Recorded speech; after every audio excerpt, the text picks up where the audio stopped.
falar deste que non é un macroeólico, non como se falaba habitualmente, senón que é un megaeólico, un proxecto de dimensións absolutamente descomunais pola afección territorial, ambiental, paisaxística, social, o proxecto denominado Greco, que está promovido por unha empresa denominada Moue,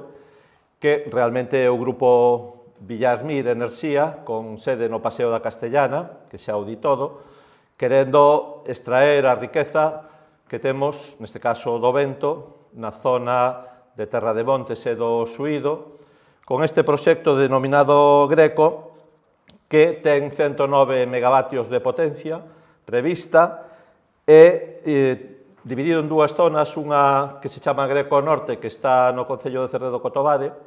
que afecta sobre todo a zona de Caroi, Loureiro, Valongo, Auguasantas e Barbeira. Esta parte ten en total 21 aeroxeradores, máis un de reserva, podrían ser 22, de 5,2 megavatios e 180 metros de altura, e despois a segunda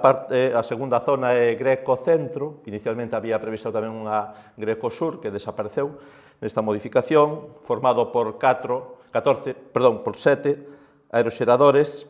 e máis 2 de reserva, podrían ser 9. En total, eses 109 megavatios. E, ademais, inclúe este proxecto unha enorme liña de alta tensión que conecta Greco Norte e Greco Sur e despois vai cara a Avión e Beariz. Polo tanto, estamos falando dunha liña que ten case 30 kilómetros de longitude de liña de alta tensión cunha afección brutal no territorio, como se pode ver nestes mapas, desde a zona norte de Cerredo Cotobade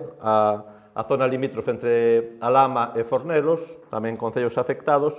e despois toda esta liña que atravesa o Suído para ir cara a zona de Beariz. É dicir, que é unha auténtica barbaridade, unha animalada e unha aberración en canto á súa afección. Ben, nós estes proxectos considerámoslos inviables desde o punto de vista do impacto ambiental, paisaxístico e tamén, desde logo, social. Primeiro, porque existen informes da Xunta de Galiza que anularon, que informaron negativamente proxectos xa tramitados nesta mesma zona, concretamente no caso do Parque Eólico Puza,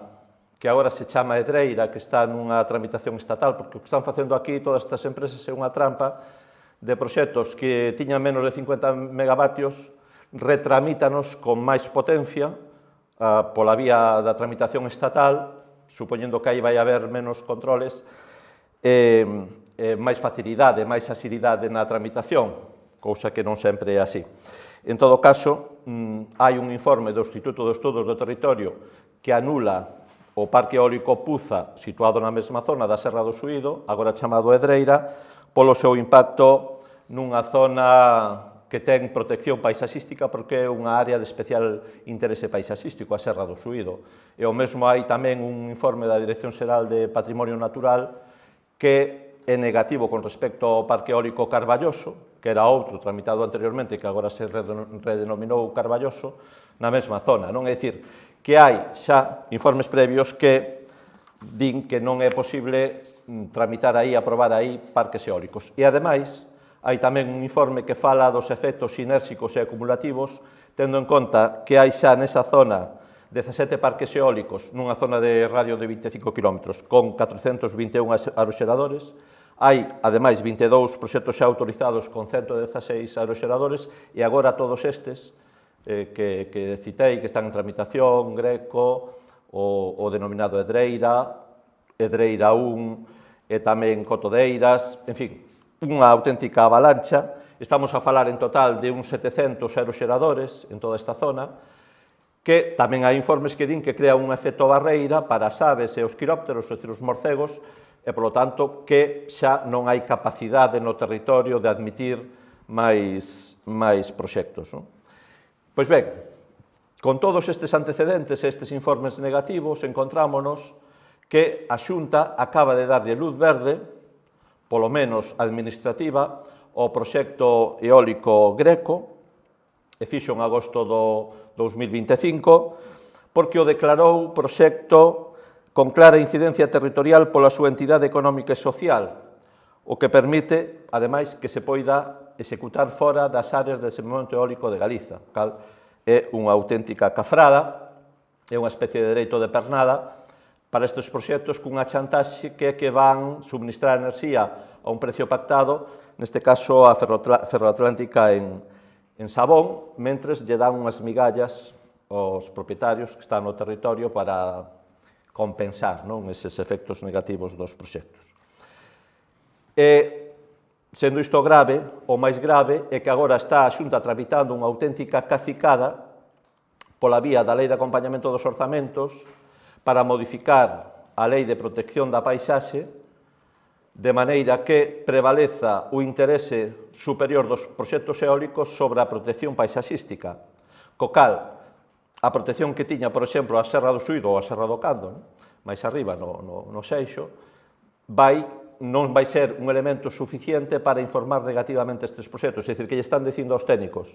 que anteriormente informaron negativamente por razóns de impacto paisaxístico proxectos que non foron adiante, que agora vai haber un interés superior dos eólicos sobre a protección da paisaxe. É dicir, que é unha auténtica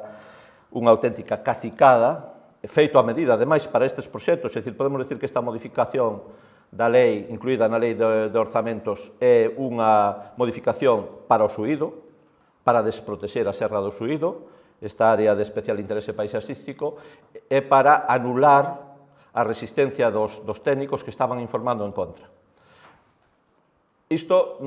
xunto con, se fan ao final informes favorables con respecto ao impacto nunha zona ben conservada en estudo,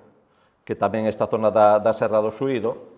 despois explico-vos no mapa un pouco cal é o impacto que ten a liña de alta tensión, pois estamos diante dunha presumible, eu diría, non é exagerado, unha presunta prevaricación. Por que? Porque, primeiro, estáse modificando unha lei para evitar os informes negativos e despois, se non se mantén o mesmo criterio, vaise cambiar o que antes eran informes negativos, por afección ambiental, por afección paisaxística, por afección ás aves, por exemplo, por informes favorables. É dicir, que non hai maneira, nos entendemos que non hai maneira, sen prevaricar, de que a Xunta lle poida facer informes favorables a estes proxectos. Falo do caso este de Greco, falo de Dreira, falo de Carballoso, que xa fixo un informe negativo, por certo, todos na mesma zona e que incorren, digamos, nas mesmas afeccións paisaxística e ambiental. É dicir, isto é a Serra do Suído declarada, esta zona daqui máis rosácea, declarada zona ben conservada en estudo, é dicir, que é o paso previo a protección para na rede natura, por exemplo. Pois vedes como atravesa aquí a liña de alta tensión, vermello, absolutamente metida polo medio. Estamos falando de toda unha liña de alta tensión que ten tanto impacto como un parque eólico. Entón, diante disto, que imos facer no BNG? Pois imos facer unha campaña para defender o territorio, todas estas parroquias e estes concellos, estamos falando sobre todo de Cerredo Cotobade, Alama e Fornelos, unha campaña informativa para explicar a xente os impactos que ten estes proxectos e falar cos colectivos sociais. En segundo lugar, imos facer tamén alegacións, desde logo, desde o que se abriu o prazo que foi cando se publicou este proxecto no boletín da provincia o día 3 de novembro, hai un mes de prazo, imos presentar alegacións e imos procurar que a xente masivamente presente alegacións para defenderse deste auténtico ataque, a agresión que lle ven en riba. En terceiro lugar, imos facer tamén unha campaña institucional, tanto nos concellos, con mocións que xa presentaron no caso de Cerredo Cotobade, que imos presentar nos concellos afectados, e tamén imos levar ao Parlamento Galego e ao Congreso e ao Senado, que está aquí precisamente a nosa senadora Carme da Silva, que está aquí á miña dereita, que vos vai tamén falar do traballo que imos facer no Senado, neste caso, sobre este proxecto, en xeral, sobre todos os que están ameazando o noso país, que é terra de sacrificio para o beneficio destas empresas que teñen a sede no Paseo da Castellana. Temos manifestado en distintas iniciativas e comparecencias tanto no Congreso como no Senado o que decía Luís ao rematar, que se está tomando a decisión de que Galiza sexa terreo de sacrificio. Este boom de megaproxectos eólicos que se superpoñen uns sobre outros, porque cando se informa desfavorablemente un parece que non se pode estar tranquila, xa inmediatamente outra empresa que ademais utiliza os resortes que ten na Xunta para poder facer ese tipo de modificacións para que se vaya favorecéndose, analizades como foi cambiando o procedimento de tramitación dun parque eólico nos últimos 10 anos, vedes que todos os cambios sempre foron para poder facilitar